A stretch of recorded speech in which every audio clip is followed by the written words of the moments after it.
Welcome to the Principles of Performance podcast, where we discuss how to optimize your health, fitness, and performance. Drawing on decades of experience of working as coaches, consultants, and trainers to top performers, athletes, and teens from professional sports to top universities to the U.S. military, Eric DeGatti and Mike Perry discuss topics and strategies of how to perform at your highest level and be your very best. Join us and our friends and colleagues who are leaders in the fitness and performance industry as we investigate and challenge the most popular training, nutrition, lifestyle, and recovery protocols.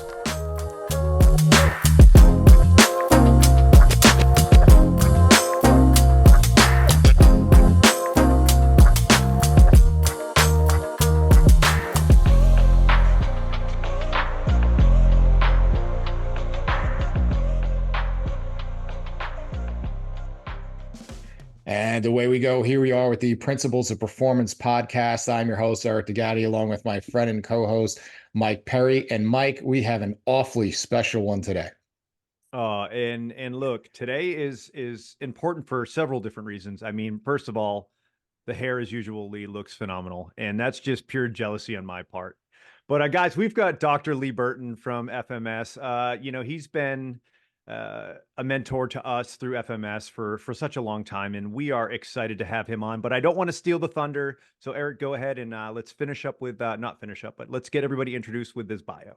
All right, so I'm going to give you a quick run through for the people who are uninformed, who don't know who Lee is, and then we'll get a little bit more personal with it, because it's somebody that I've now gotten to have known now for probably over 20 years now when I was doing the math on it. But he's the co-founder of FMS, and he's received his bachelor degree in athletic training from Appalachian State, master's in education with an emphasis in athletic training from Old Dominion, and got his doctorate from Virginia Tech with an emphasis in health promotion and wellness.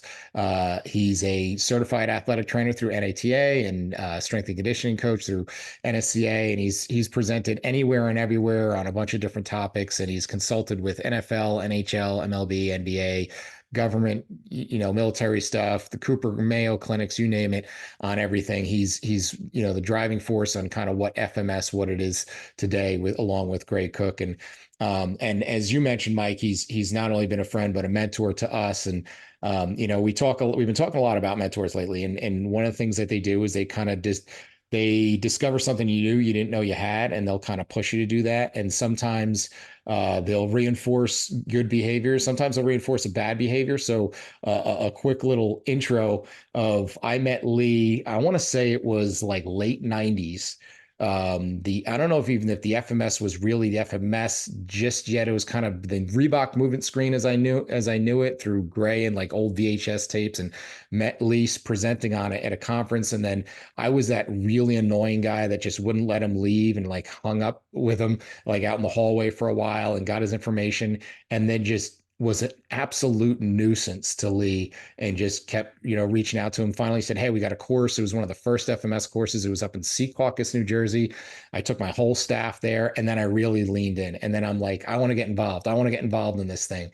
And he's like, I don't know what he quite made of this annoying guy from New Jersey, but lucky enough that he let me get involved in some way, shape, or form. And here we are almost 20 years later, and I'm still involved. I have a course of teaching this weekend for FMS. So Dr. Burton, we're extremely excited to have you with us. No, listen, the first thing I'll say is I am truly humbled anybody at your level saying I was a mentor. I'm not sure whether that's showing my age or what, but you guys have definitely been a huge part of my career, as well as just being personally friends of mine for, Mike, we haven't known each other for 20 some years, but we've known each other a long time now. So I definitely appreciate you guys having those kind words. And yeah, Eric's not lying when he says he was a nuisance, because way back then, what was interesting is Gray and I didn't know what the hell we were doing. Let's be honest. I mean, we knew we had developed this little screening tool, and people thought it was cool, and we obviously thought it was cool. And then we had guys like Eric, and really not a lot of people like Eric was like, "Hey, can I help get involved?" I'm like, "Get involved in what? I mean, there's nothing here. We're teaching a class, and I'm going to go home, and I don't really know what involved means." But sure enough, there was, as we started to get a little bit more interest, and as we started to grow, we needed individuals to help us carry this message. And it's, when people lean in, Eric, as you did, and Mike, as you did, it's not just a screen, it's not just a test, it's not an assessment. And I think every professional needs to get to a point where you're not, you're using all the tools around you for helping you move what you're doing forward. And I think at that time, unbeknownst to Gray and I at the time, that's what we were starting to create, is to create, letting our philosophy help, someone like Mike and Eric, so you guys being experts in your field, helping you guys tweak what you're doing. The screen's just a part of it. I mean, and I think that's what, I didn't realize it at the time. That's what helped us. It wasn't just Gray and I, it was you two guys.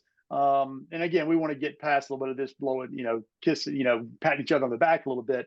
I was gonna say kissing each other on the ass, but that's really what happened. Is we gotta align ourselves with people that we want to learn from both ways, so we can get the message out to a larger audience. At the end of the day, listen, none of us are getting really rich doing what we're doing, but we do it because we want to help people. And I know that's kind of cliche, but I think everybody listening, that's why we do this. That's why we get into the profession.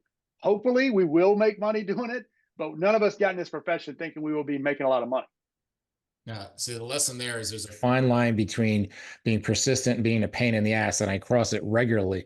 But having the good fortune of being around FMS from those early days, I've not only got to see its evolution over the years, but it's a lot of its vast misinterpretations, and you alluded to some of them, Lee. So, of all the common misunderstandings about the FMS, what's the ones that kind of stand out most to you? Oh wow, there's a laundry list there. I think one, that it was, first and foremost, it was all about corrective exercise. And I know that seems like it's weird, because even today, even you guys are teaching a seminar. People show up at a seminar wanting to know, tell me how to fix this, or tell me what exercise I should do for that. People want to know, want the magic bullet, and there is no magic bullet. There is no one size fits all. I know we're trying to get to that point, but right now it's not that. And I think even then, when we created the FMS, to give people guidelines, and really about what not to do as opposed what to do.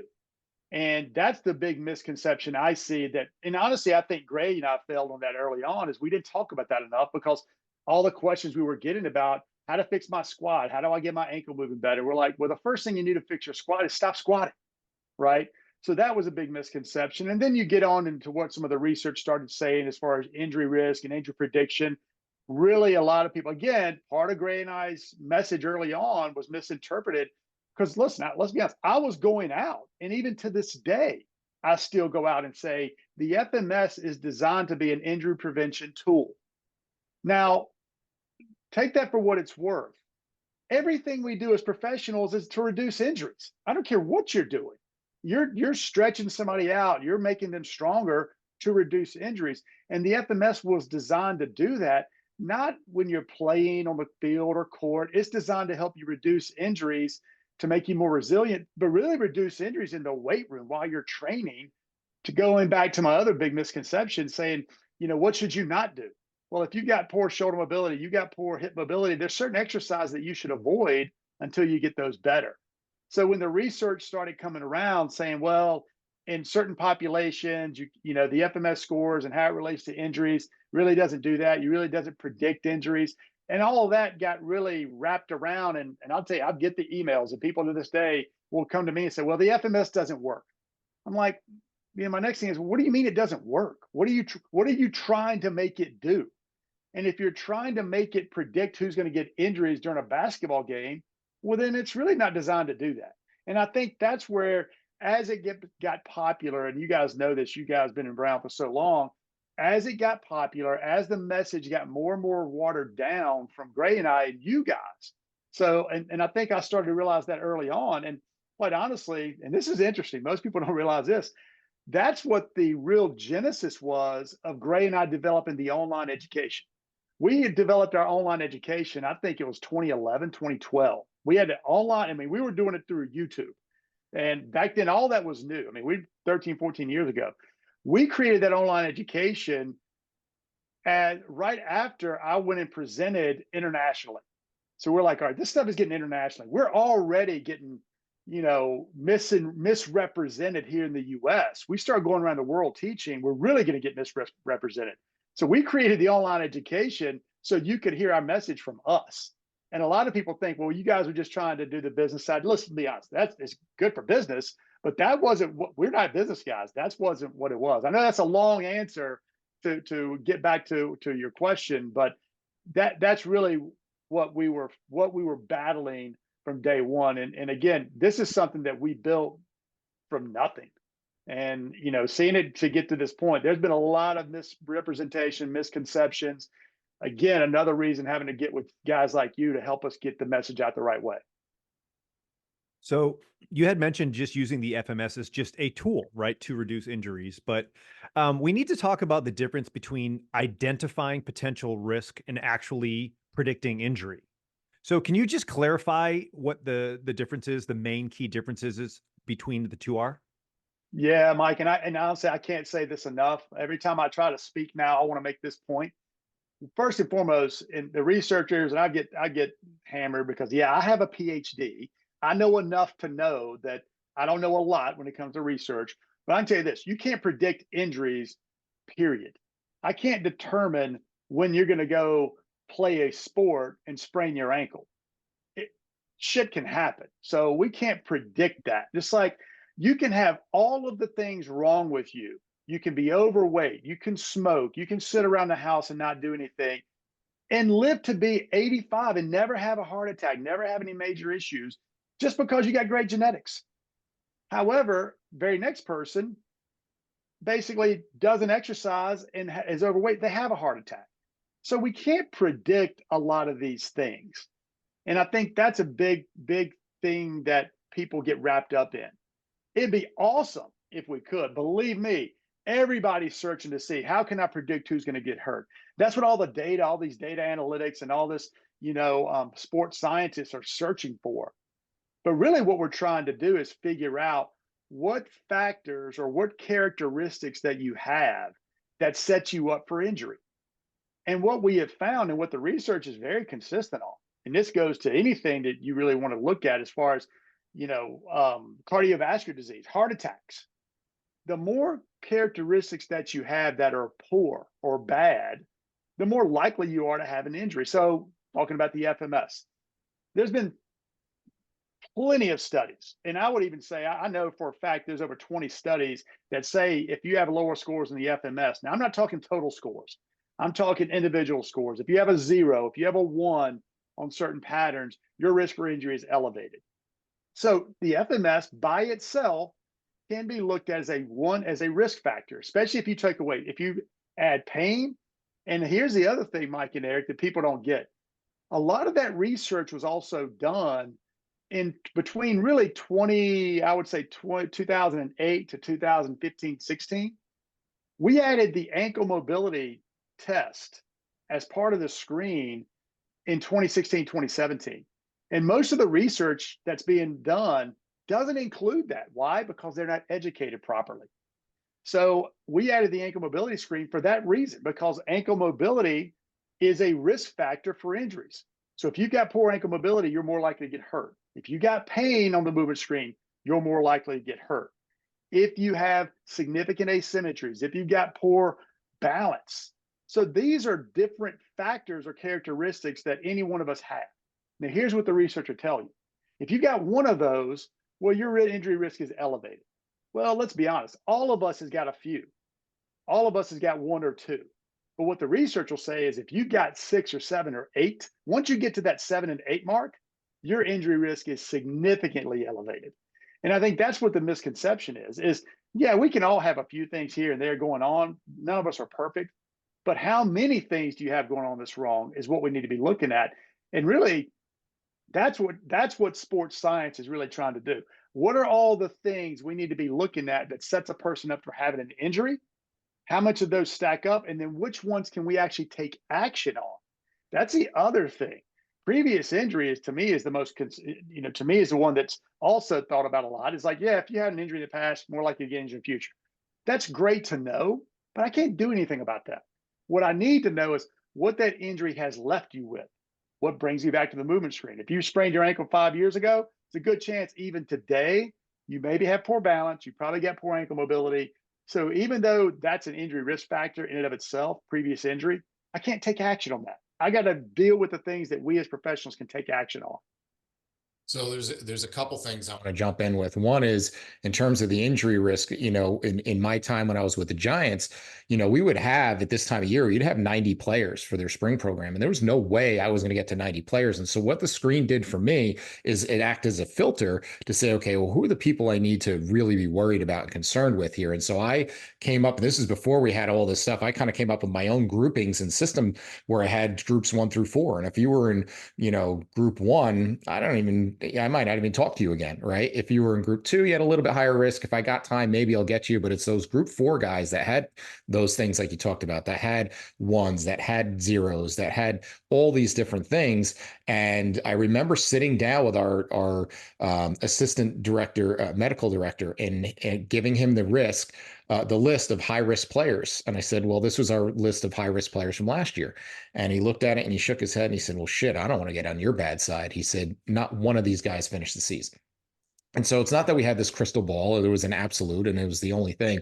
But, when you look at, okay, these are things that are not good to have when you put a whole bunch of horsepower on top of them. And Gray has always said, don't add, fitness on top of function.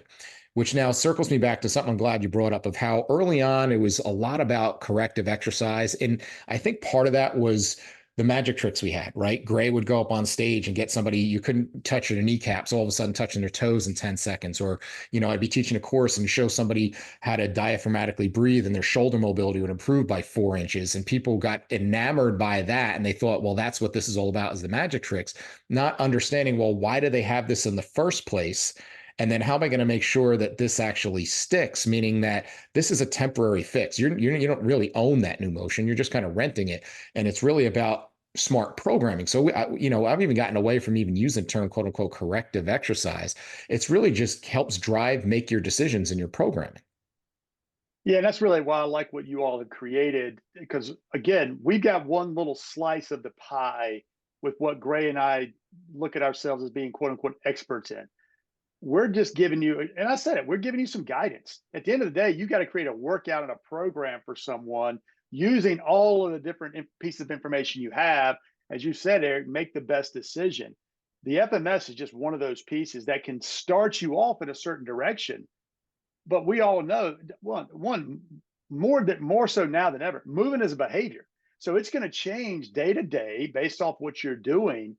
And your program has to change based off what the person is doing. And I think that's where the movements or anything. I mean, Eric, I know you got a neat little recovery screen that you do that involves different things, whether it's breathing, whether it's grip, that can help determine what the person's really prepared to do that day. And now the to me, it seems like the big niche, or I'm trying to think the word I'm looking for. The big thing now is all these recovery tools. Well, you got to use this, you got to use that. And at the end of the day, all right, where are you today? You may or may not need to have the Theragun be blasted on your hamstrings today. You may be ready to go get after it. So it's really about giving you some little things that you can use to figure out what needs to happen. And you're spot on. Yeah, the cool tricks help get you to lean in. But yeah, just by getting you breathing and making your shoulders better, yeah, it's going to help for 5 minutes. What are you going to do on top of that to make sure in 2 weeks they maintain that? And that to me is really where you guys obviously come in. But what really, we're telling you, we're giving you a thermometer, if you will. Here's where the problem is. We're giving you some basic things to do, but we're kind of expecting you as a professional to take it from there.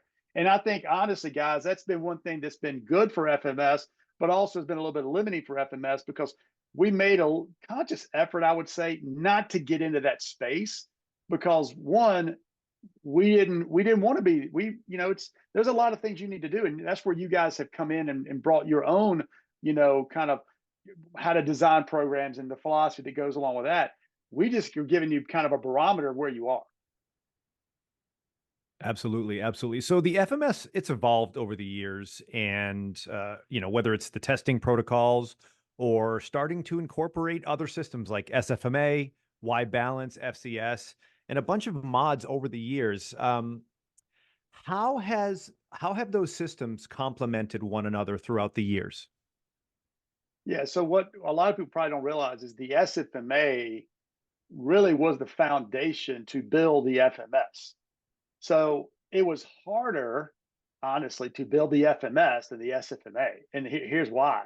The SFMA is a very systematic assessment that the person goes through. That if you do an SFMA, there's what we call top tiers, and these are basic movements: touch your toes, rotate, and then we break those down. So it uses a lot of fundamentals for assessment, but it's a very logical. It's a decision tree. It's a flow chart that you just go through, and that's how Gray's brain works, right? It's just that flow chart. Well, that's an assessment, and we took that assessment in the early '90s, mid '90s when we were developing all this. We took that and said, all right, I'm working at a local high school, and I can't assess all those kids. I literally had 500 athletes at the high school I was working at in those early days. And when I was in charge of the physicals, and we're like, all right, we need to be looking at these kids a little bit different. So Gray literally came in and said, well, we need to take the assessment, our movement-based assessment, and figure out how do we make it simple? How do we make it easy? How do we create a very, very important piece here? How do we make it into a screen? Because a screen is a filter. So filter all the stuff out because we want to create something simple and easy. And that to me was the challenging part. We can make listen, we all can take a person. You guys walk in the door to see me. If I've got 2 hours, yeah, I can take you through a myriad of screens and tests and assessments, do all fancy stuff and say, okay, here's what we need to focus on. But you got 10 minutes, that's different. So I think that's what we were trying to figure out. How do we make something scale? How do we get the coaches to do the screen without having to worry about how much range of motion? What is how can we make it reliable? How do we just take it where all of us, coaches included, can screen a kid and put them in a bucket, just like Eric said. I want to know the bucket that the filter out, screen the bad stuff. So we took that, and then we started realizing as more research started coming out, as it always does, we knew we had some pretty good reliability results. But then we started seeing one of our partners, one of the persons we started gravitating to, Phil Plisky, had a balance test that was a lot more challenging. And what he started looking at, and it goes all the way back to Gary Gray. I mean, most people probably maybe listen don't know Gary Gray, but Gary Gray had a really cool star excursion test that he did. And it's basically standing on one foot and basically touching and going into a star in all these different directions, looking at balance. So what Phil did is he said, all right, we need to make that quicker, easier, because he wanted to do the same thing we do with a screen. He wanted to take the philosophy behind the screen, scale it out. And what he found is he can look at 3 movements and get very close to the same results that the star excursion test was doing with a lot of different movements. So he found that out. So that, coupled with the FMS, gave us a lot more information we could use on programming. Now, as we start to put this system together, you got the screen, which is the entry point. Based off your results there, maybe you need a full assessment. Maybe you need your challenge. You want to challenge a person a little bit higher level. Maybe you need the wide balance test. And then as we evolved, we go back to the pyramid that Gray wrote up on the whiteboard in our kitchen back. I remember this in like 1996, 1997. The bottom rung was movement. The next rung of that pyramid was performance, and the top was skill. And that simple pyramid was a very easy way for me at that time to wrap my head around what we were doing. We focused on movement, but that performance layer that most people look at as how much can I bench, how much can I squat, how fast can I run, we knew as we evolved, we needed to tackle that in our way of tackling it, meaning we're not going to mess and we're not going to talk about how fast you can run or how much you can in bench, but can we come up with something that's a little bit more performance based that's still at the fundamental level? And when I say fundamental, it's more or less just things that you naturally should be able to do. And that's where we got to where we want to look at your ability to jump, climb, balance, reproduce that power. And then how well can you, we call it posture control, but how well can you carry an object? So we look at a carry test, and that thinking, because these are things fundamental, and you guys know this. We looked at when we started developing the movement screen, we went right back to the fundamentals of movement. rolling, mobility. Can you stabilize? Can you squat? Can you lunge? Can you balance? We said, all right, after a human can do those things, what then does it come to? Well, then it comes to your ability to climb, because what do kids do? They climb up on objects and then they jump off of those objects, climbing up on a couch, climbing up on something. You got young kids, you got to watch them. They're climbing up on stuff. How well can you run? Because after you walk, you start running. And that running is just that repetition, that impact control. And then what do kids do? They carry their stuff.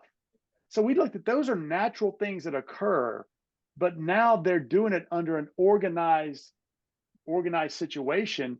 And now you're looking at power, you're looking at what Gray ended up calling capacity. That led us to coming in with the capacity screen. So, during that, we kept pushing the envelope. And let's be honest, most people don't know we even have a fundamental capacity screen. But that's the next layer in that thinking is continuing to evolve. And as I said before, we changed up the movement screen, added in an ankle test. We changed up the quadruped test to make it a little bit more reliable. So we've been continuing to make those types of changes. Now, kind of circling back to the misinterpretations, I think there's also misinterpretations within the elements of the system and how that's either wrongly utilized or wrongly understood. And what I mean by that is because there's such a cross-pollination now of fitness and rehab and wellness, what I hear a lot about is I hear about fitness people who say, well, I don't like the FMS. I use the SFMA because it sounds smarter or more technical, it's more of an assessment. So I'm going to do the SFMA instead of the FMS. That's just too simple for me. But what I found with that population is they end up finding stuff that they don't necessarily need to fix. Like you could take a very healthy individual and you're going to find something in the breakouts that's wrong with them. You're going to spend a lot of time on quote unquote corrective exercise that they don't really need. And it was never designed for that, right? It was designed for people in pain. So if the person's in pain, or not in pain, I should say, you shouldn't be doing the SFMA. Now, could you get some value out of some of that testing? Absolutely. But don't go chasing, ghosts here for things you don't need. And the same thing could be said for when people say, well, the FMS doesn't help predict performance. And I say, you're absolutely right. You know why? Because it was never meant to do that, right? That's where I'm looking at things like the FCS. So learning how to use which tool when and learning how each feeds off of the other one. So, people say, well, you're going to miss some things in the FMS. And I say, yeah, that's why I catch it with the motor control screen, because I'll catch that hypermobile person who may lack good motor control and stability. So they really all feed off each other. But I think one of the big misinterpretations is cherry picking one that you kind of like, and you're going to end up missing when you don't have the whole full suite available to you. No, that's true. I'm glad you brought that up because that's so true. I mean, I'm at the point now because I'm in it that I don't even think about that sometimes when people say it. Because that people think that because you do more, you get more, and that's not necessarily the case. I mean, I think we're really skirting that with all this data right now that we're collecting. If you're looking for something, you will find it. And especially when we're looking at trying to create a good program for an individual, the purpose of what we're trying to do is see where they are today and help them improve. I don't need to go down a rabbit hole on every person who walks in the door. I mean, you better believe if you're a $5 million athlete, we need to put you through the paces and look at everything and make sure there's nothing there. But if you're coming in to lose 10 pounds, you're coming in to lose some weight, you're coming in to be a weekend warrior, you just want to get a good workout, then I'm going to make sure you're ready to do the movements I want to put you through. And that's it. And that's the purpose of the screen. If you've got pain, then I do want to go down that rabbit hole. But if I can get through at a minimum level of squatting, of balance, of lunging, got good upper body mobility, I can stabilize my spine, then it's just a matter of creating. You've got the foundation to add more power, more strength, more endurance. And that's the point. You don't need to go down and again, it's all a decision tree. And that's probably the biggest frustration. It's all a decision-making process. It's not isolated out anything. And again, a big question, big misconception, maybe not misconception, big misutilization of our system has been, well, I'm only going to do the squat test, or I'm only going to do the lunge test because I don't have enough time. And I'm like, okay, I'm asking you for 10 minutes. You only want to do the squat test. The squat doesn't tell you anything.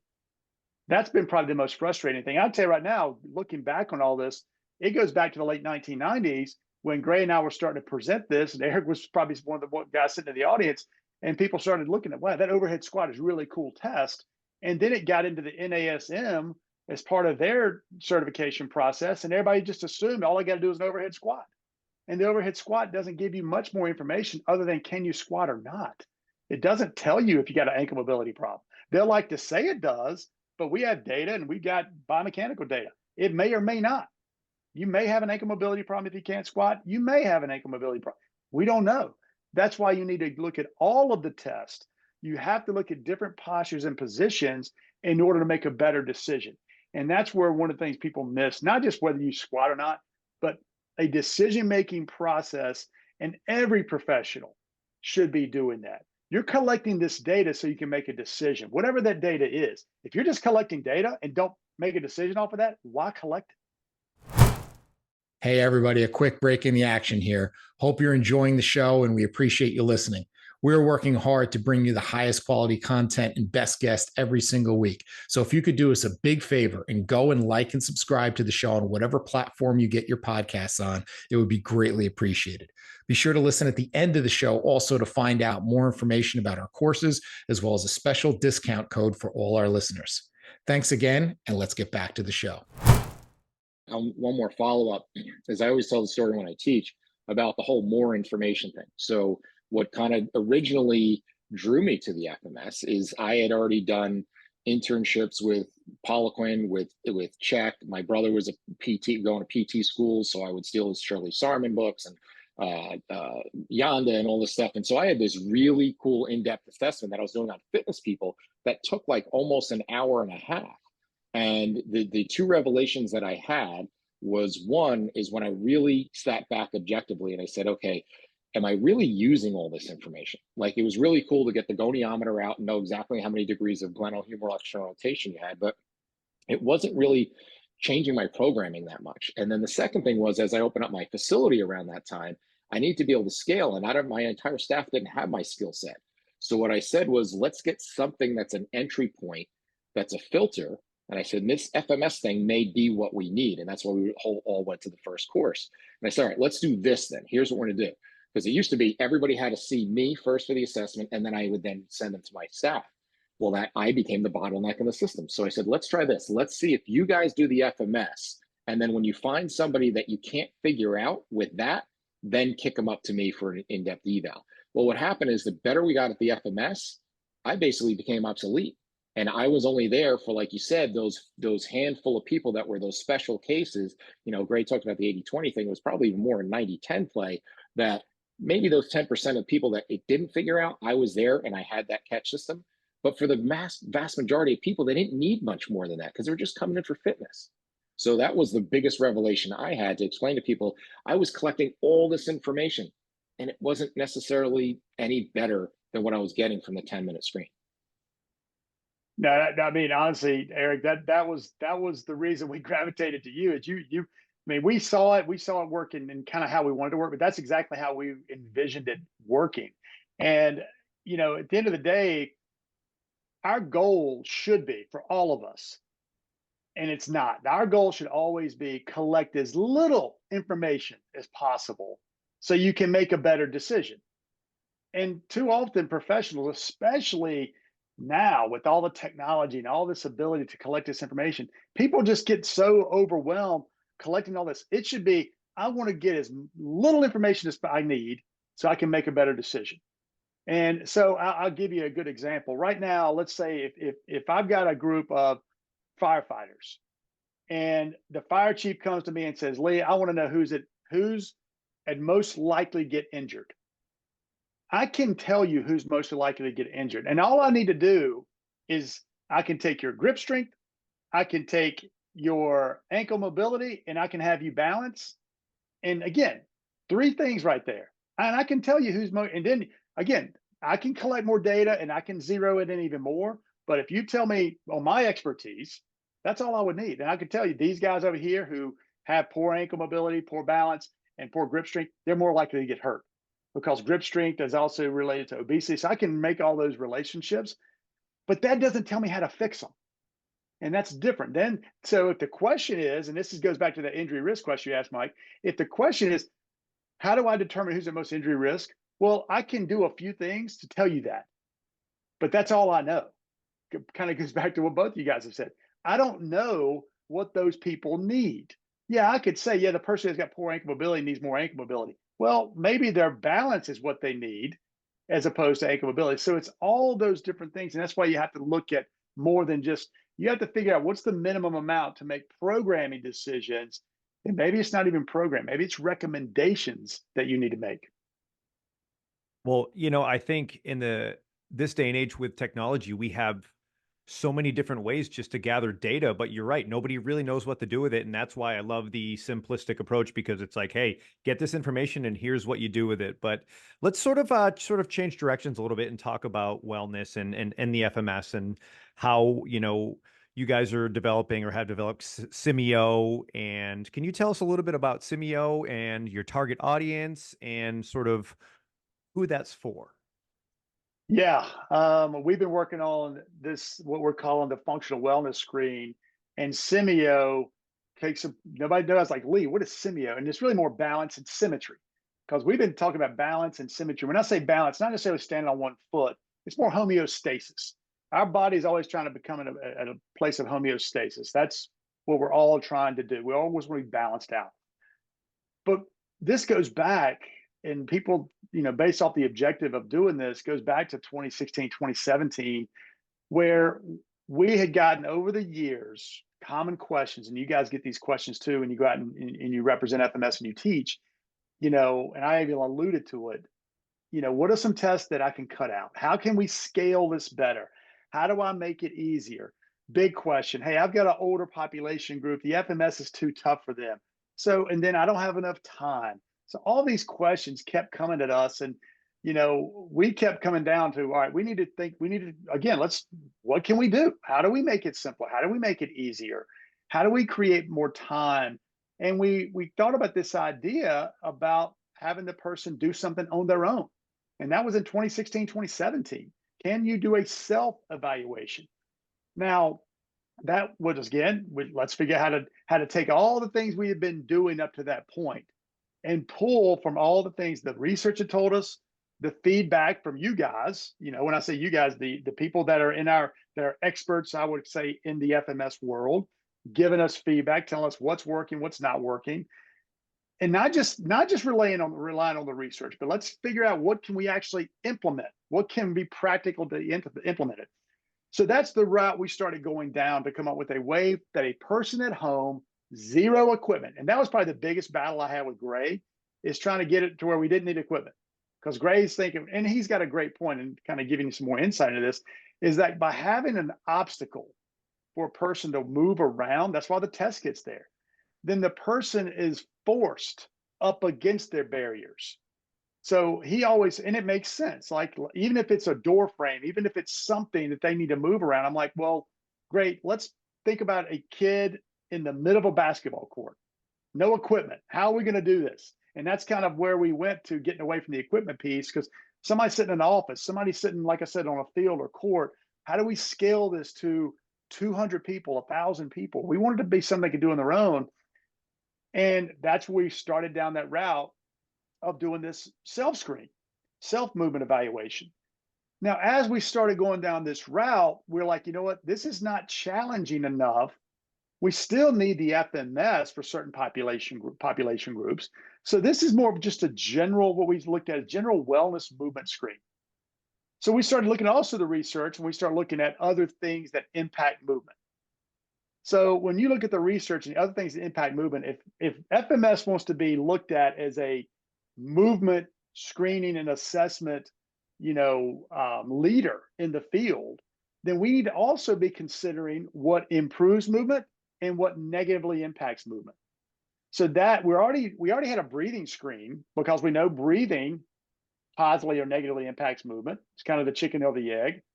And we also know that, we especially now more research, sleep, your stress, your nutrition, your habits, your lifestyles, basically different lifestyles and behaviors. If you're really, really stressed out today, your movement screen will be negatively impacted. If you've got poor sleep, then that may hurt your ability to move. And these aren't things that we all kind of know, we understand that.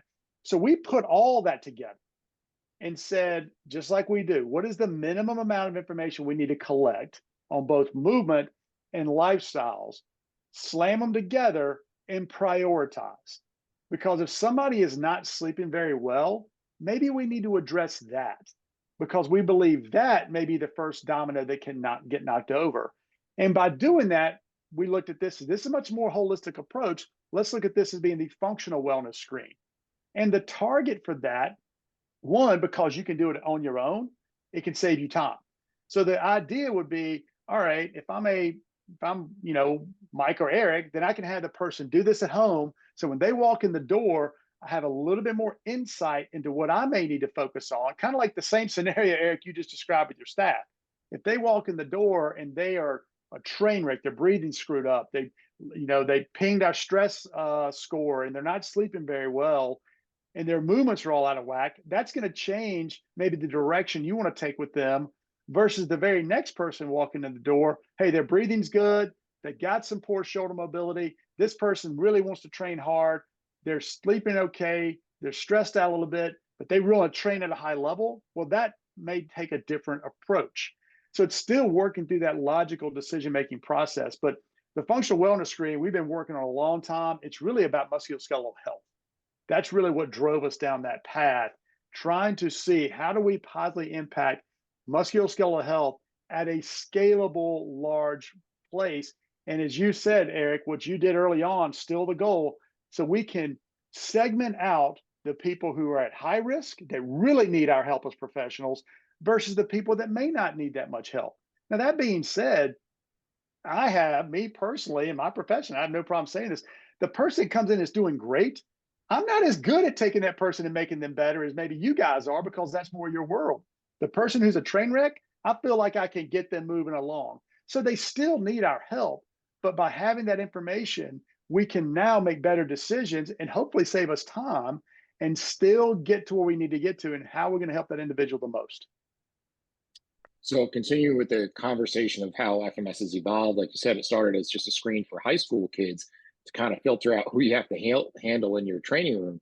And then, John Tureen does the research with the Colts, and then all of a sudden pro sports are all over it. And then it starts going into the military. And then from there, where I think there was a big pivot point that I certainly got drawn towards, that I don't know if as many people kind of quite understood, is when Mike Contreras did the research with firefighters and then started to take it into the workplace. And I went out and did some work with Mike out in California. What he was doing, he was working with utility workers and seeing like there is a huge marketplace for coaches and PTs and trainers to get to, because as much as those other things were all really cool and I've gotten to work in all those pockets, there's a much bigger pie out there of people sitting in cubicles, people working in warehouses that are dealing with musculoskeletal issues on the bottom end of that chain. And at the top end of chain, bean counters who work for these multi-million-dollar companies who are looking to cut their exorbitant healthcare costs because they all have musculoskeletal issues. Now, it sounds like it's perfect. It's this utopia of where we can jump in and really be effective and make a huge impact, but it's not it's simple, but it's not easy. So as you begin to launch Simeo, what are some of the things that you've kind of learned out of that process that it makes it not easy, but simple? Yeah, I mean, so kind of give everyone a little bit more perspective. So we created this functional wellness screen, which is the screening of your movements, which is questionnaires on your sleep and other behavioral lifestyle factors. And what we did is we packaged that up and made it I can send you an invite. You can do your screen on your own. It's either on the web or through an app that you can do that. And then based off those results, we give you specific both exercises to do on a daily basis to improve your movements, but also recommendations on how to improve your sleep. So we basically prioritize two things based off collecting all that data that then you can do on your own. So we made it very simple. We made it very easy. I can send out an email or I can send out a QR. We did a little pilot with the Navy where they basically had all their little posters set up all over the fitness centers with a QR code that the sailors would go by, scan the code, and it takes them to a place where they can do the screen on themselves right there and they can get some results. The data can then be observed by us as professionals, because at the end of the day, we know through our research that if the people that are deemed in high risk, they need professional interaction. They can't do this on their own. So what I can do is I can sit back and look at all that data and say, all right, I need to focus on this segment of the population. I need to engage them somehow. So that's what the tool is designed to do. But Eric, your point is true. There are so many barriers to trying to get this in front of people. And when I say that, it's very easy. We got a lot of data. We got a lot of research. Right now, there's over 600 or 700 research articles on the FMS system, whether it's the Y balance test, the FMS, SFMA, tons of it. We actually already published 2 articles on the functional wellness screen. And both of them said that we basically can identify the risk factors for injuries if you go through that process. So we know we have a tool that works. Right now, we're in the process of showing that we can improve that. So that's research being done right now. We actually showed that as a pilot. So I'm saying all that to say this. I know that it works if it's used. That's the problem. Use it, because I can basically take, especially if I'm going to try to get this out to a group of 500 employees, you still have to sell it. You still have to market it. I can get in front of them just like I'm talking to you guys now and say, hey, all I need you to do is go through this. And if you do it, you're going to feel better. It's going to help you. It's going to reduce your injuries. It's a tough sell. It is a tough, tough sell. Everybody around the world knows what they need to do to live a longer, healthier life. They just don't do it. We've got some data and research. We got some just data. Well, actually, I guess it was just data showing the trajectory of how much wellness. When you say wellness, all wellness is a term that I think is thrown around way too much. It's just kind of, what is wellness, right? So wellness, the amount of resources and money that have been dedicated to wellness over the last, say, 10 to 15 years has gone up tremendously. You know what health has done during that same time? It's gone down at the same rate. So even though we're throwing all this out there, we're still having a very difficult time engaging. And I think it comes back to, one, the leadership in whatever organization. So Eric, Eric or Mike, I'm not sure which one said it. It is a huge opportunity. And that's where the biggest need is engaging with your local organizations. Maybe you got a local organization, maybe whether it's a first responder, police, fire, maybe it's just a local governmental agency. Maybe you have a local business that has some employees. That's the group that we have an opportunity to engage with. They're the ones that need it the most. Now, I'm not going to sit there and tell you, I don't have the recipe. I wish I did. We've been doing this we've been piloting Simio out for about 3 or 4 years now. And being able to get in front of those groups is not the hard part. It's looking back over 6 months and saying, man, I only got 10 people out of 100 to even do the test. So it still goes into marketing and sales, and it comes back to leadership, figuring out a way to get the people to lean in. They may listen to me, may listen to you, may not, whether they provide incentives, but figuring out how to get them to lean in is the tough part. But it's a cultural change where you're really trying to make. You're trying to make a cultural shift. And I'm at the point now, I went into this when we had Simio kind of set up in a good place, and Eric, you and both Mike were involved in this early on, when we're trying to create this functional wellness thing. I went in very naively thinking, hey, yeah, I'm going to go in with this nice, slick little tool, go into a local group. I mean, really a local fire department here going, hey, why don't you guys try this out? It's free, no cost, nothing. And I'm like, here's why you need to do it. Here's what you need to do. And 10 people go in there and try it out. And I'm like, why is everybody not doing this? And that's a battle. That's a battle that it's coming down to, that if I could solve that, people that are a lot smarter than me are trying to solve it. And it goes to just, how do we get people to engage? And we could spend the next hour talking about that, different things. And believe me, we're trying them out. But that's the barrier. It's even if you get the organization to buy in, you got to get those individuals. And I know this stat right here too, that on average, when you look at some of these really wellness organizations, these big ones, and you can look them up, Hinge and Sword are two of the biggest ones, they have about a 3% engagement rate. Think about that.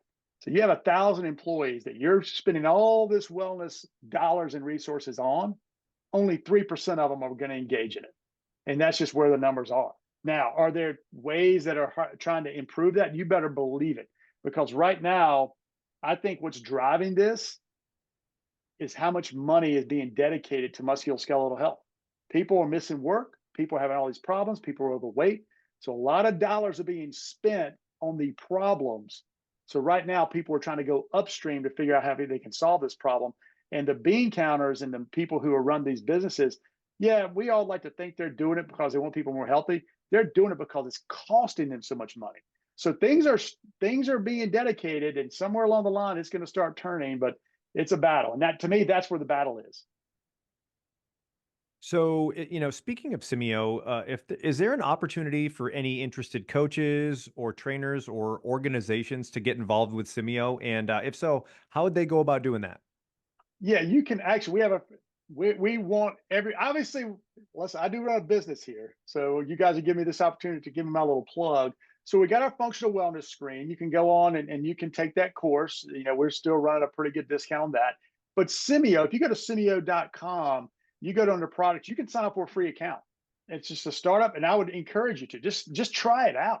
You could sign up for a free account and then kick the tires on it. There's a lot of information, a lot of tutorials we walk you through, but just take yourself through it. So go to simeo.com, SYMMIO.com, and then go to products, sign up, and there's obviously some information there. But if you go to if you go look on our website, functionalmovement.com, go to online courses, check out the functional wellness screen.